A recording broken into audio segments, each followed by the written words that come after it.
This is a wonderful story, and it is true.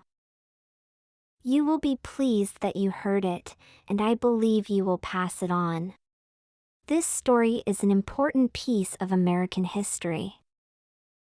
And now the story.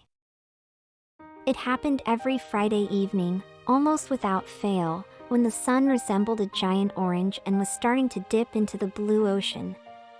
Old Ed came strolling along the beach to his favorite pier. Clutched in his bony hand was a bucket of shrimp. Ed walks out to the end of the pier, where it seems he almost has the world to himself.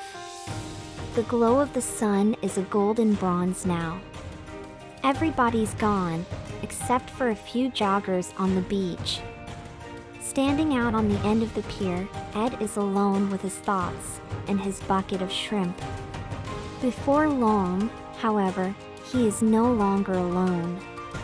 Up in the sky, 1,000 white dots come screeching and squawking, winging their way toward that lanky frame standing there on the end of the pier. Before long, dozens of seagulls have enveloped him, their wings fluttering and flapping wildly. Ed stands there tossing shrimp to the hungry birds.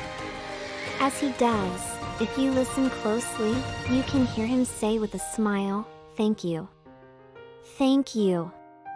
In a few short minutes, the bucket is empty. But Ed doesn't leave. He stands there lost in thought, as though transported to another time and place.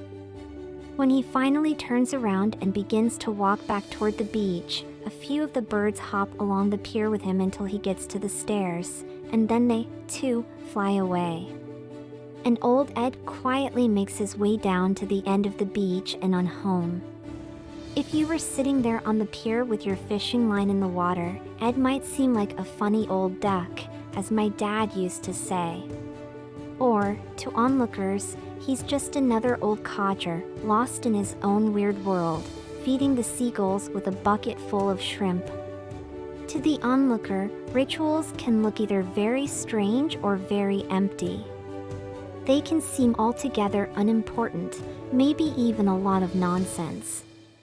Old folks often do strange things, at least in the eyes of boomers and millennials.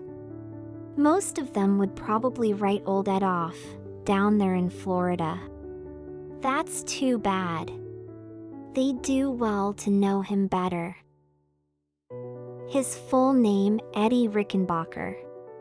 He was a famous hero in World War I, and then he was in World War II. On one of his flying missions across the Pacific, he and his 7-member crew went down.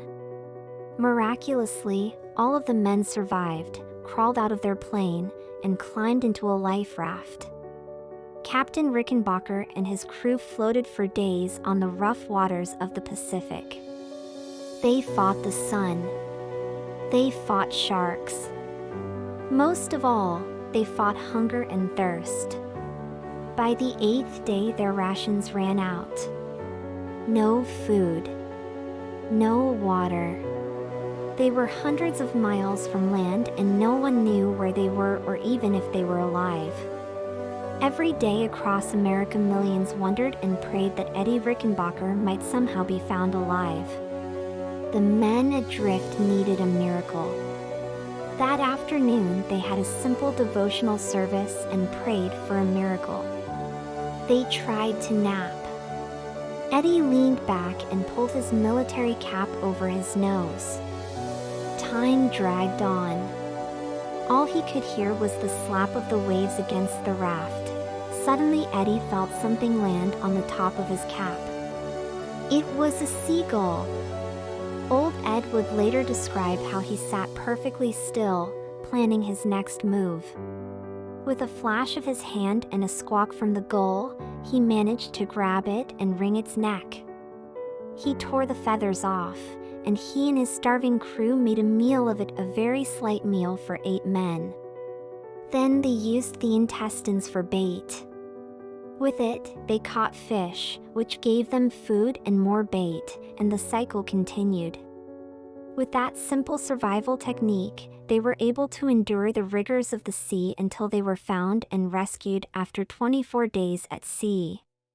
Eddie Rickenbacker lived many years beyond that ordeal, but he never forgot the sacrifice of that first life-saving seagull. And he never stopped saying, "Thank you." That's why almost every Friday night he would walk to the end of the pier with a bucket full of shrimp and a heart full of gratitude. Eddie Rickenbacker was the founder of Eastern Airlines. Before World War I, he was race car driver. In World War I, he was a pilot and became America's first ace.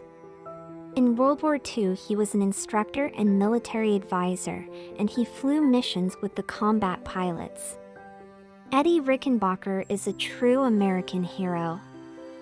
So now you know another story about the trials and sacrifices that brave men have endured for your freedom, just a silly little old man on a pier with a bucket of shrimp. Not to mention a valuable lesson we should all learn. You've got to be careful with old guys. You just never know what they have done during their lifetime. It also speaks to me about how we never know what adversity we might face, but when we put our talent both mentally and physically together, we can overcome. But we must never forget what we learned and to remember to thank those that helped pull us through, even if it was as something seemingly meaningless as a seagull, and to pay it forward.